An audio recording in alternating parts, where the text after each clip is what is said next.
Fellas, today we have a special guest. Yes, sir.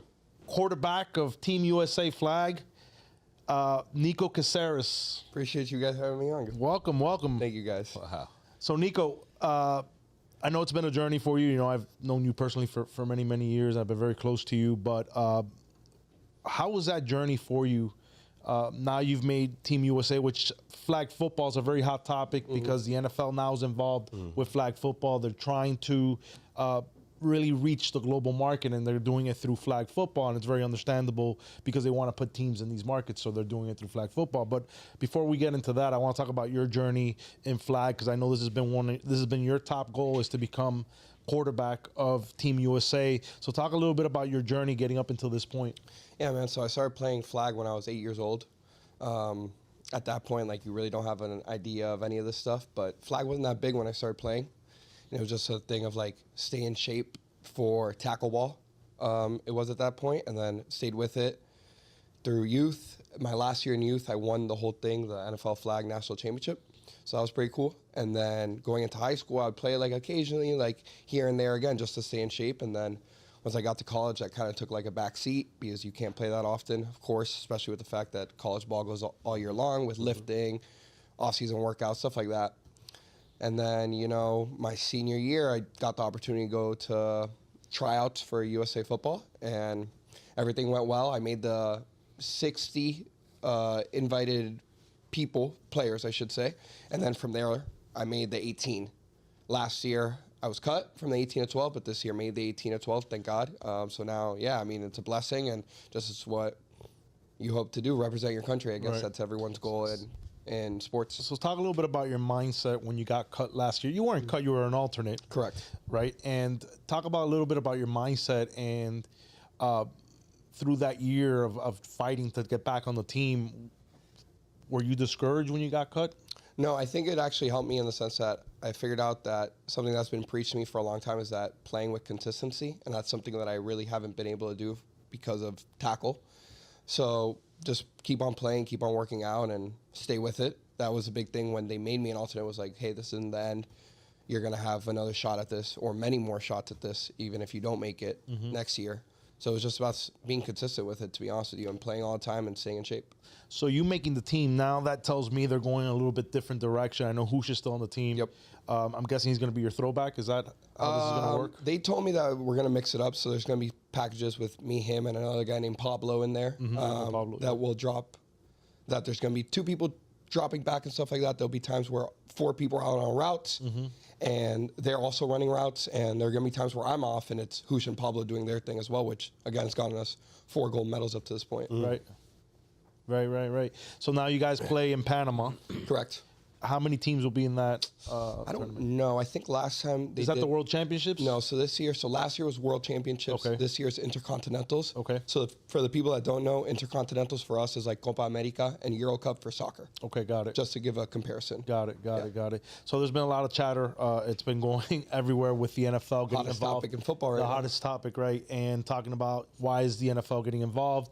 The owners voted 32-0 for the NFL players to play. You know, Stephen A's come out and made comments that these owners are not going to let these players play. I'm in disagreement. I think the players are going to play. But what's your position on the NFL getting involved with flag? I think it's great for the brand, honestly. I think it gives notoriety to the game. I think it's trying to grow the game. But at the same time, I'm also in the agreement that's like, hey, as long as they stay true to the process and they come out and they show that they're the best in the world in flag football, I think that's when there's a debate about it. Because if it shows anything, and I get it, they're the ones with the name, the ones with the power, all that stuff. But there's 4 gold medals with the USA, never lost a game in international play.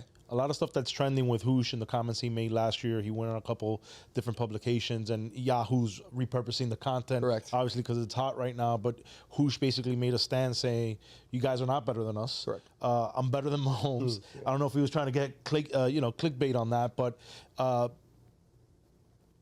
do you guys feel that you're better than the NFL players? Like I just said, like, we welcome them. If a game were to happen, I think that would be something good for the game, just to grow it. Like you're saying, like, it's good for the game right now. Yep.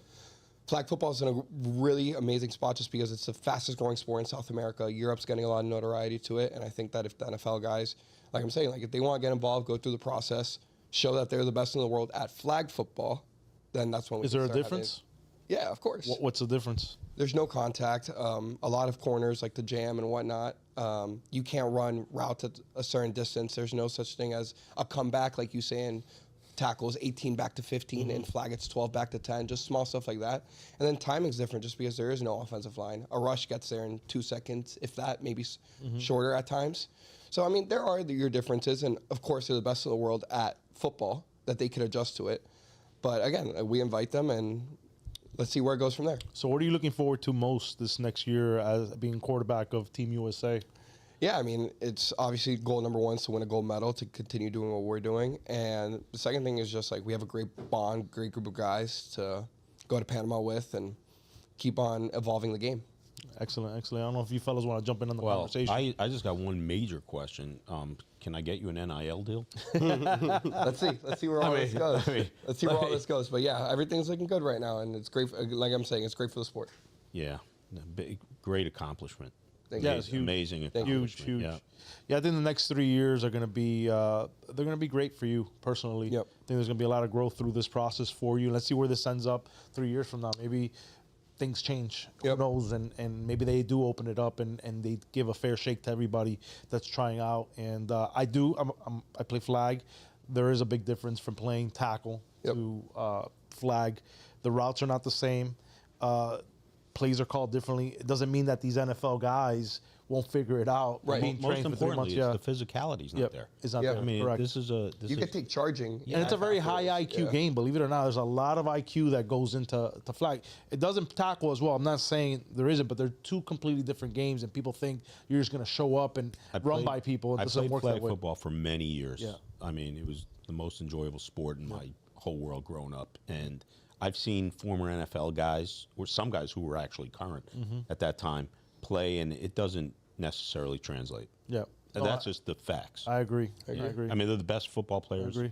I mean, they're the best in Yeah. the world at what they do. And listen, I understand what the NFL is trying to do, and I've been on this for a while. I picked it up in 2 seconds, right? They're trying to get NFL teams in Mexico, in Brazil, in London, Yeah, these it's a type of marketing markets. ploy. So the best way to reach not only males but women, because women are huge. Like in Mexico, I think there's 6,000 flag football teams, and I think like 60 or 70% of them are women. That's the second biggest sport in Mexico is flag football. It's flag football.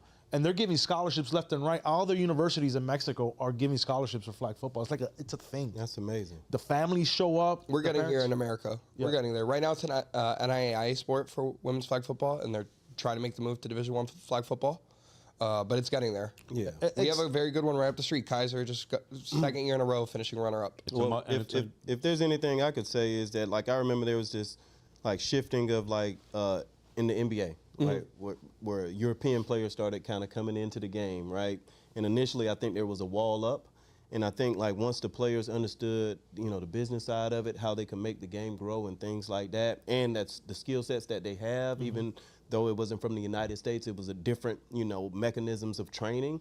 But I think it's a great opportunity for you guys, to use the platforms that some of the NFL players have to, like, kind of merge that. Because, like, at the end of the day, the average NFL career is, like, less than 3-4 years. Yep. Right? And so, like, if they have an opportunity to still contribute to the sport, still be out and go be competitive and play for something like a gold medal, I think it's great. I think it's a great marketing opportunity. And I really don't want to see, like, that clash of styles. Right. I really think that if it's inclusive and you guys show up, show out, you'll earn their respect. And I think vice versa. If they can show that they can switch up their games and play the flag football game, I think you guys will have a better respect level, and ultimately that'll be better for the game. I think there is mutual respect. Just to piggyback off that point, I just think that's what you're saying. It's like, as long as everyone stays true to the process, we're good with it. Yeah. Just show right now we have, in all honesty, we have 4 gold medals back to back years. Never Yeah. lost a game in international play. Yeah. That's what it boils down to. You're something like a big deal in that space. Yeah. For sure. Exactly. Yeah, I listen again. The NFL's putting the money behind it. The money speaks, right? But I think both worlds can exist together. I agree. Absolutely. And they can do a hybrid combination of both. Because let's be real, after the Olympics, these guys are not going to be playing in Panama. They're not going to be playing Correct. in these other tournaments. Right, yeah. So I think if we do like a hybrid type situation where you do sprinkle in some of the NFL talent into what the current situation is, I think that world can definitely exist. Now, at the quarterback level, are they going to want a Patrick Mahomes because that's the most marketable position in football, right? Are they going to want them to be the quarterback of Team USA? I think that's probably a possibility. But who knows how this is going to go the next 3 years? Listen, you're here now. Yep. You know what I mean? And that's the most important thing. You made this team. So now it's taking that next step of winning in Panama and then the next step and the next step. And let's see where this is at in 3 years. So, man, you have a lot to be proud of, man, to get man. to this point. Yeah, Congratulations. congratulations. Yeah, man. Congratulations. You're in a pioneer status. Correct. With what you're doing. Absolutely. Appreciate you guys. Absolutely. Beyond the narrative. Beyond the narrative. Best in class, so pray for my peers. Slingshot bullet that's clear. Your weak shots couldn't pierce through bulletproof ears. A martyr, a menace. I'm leading horses to drink and pulling teeth like I'm feeding the dentist. Beyond the narrative. Thank you for watching our show. Make sure to like, share, and subscribe to stay up to date with all of our content.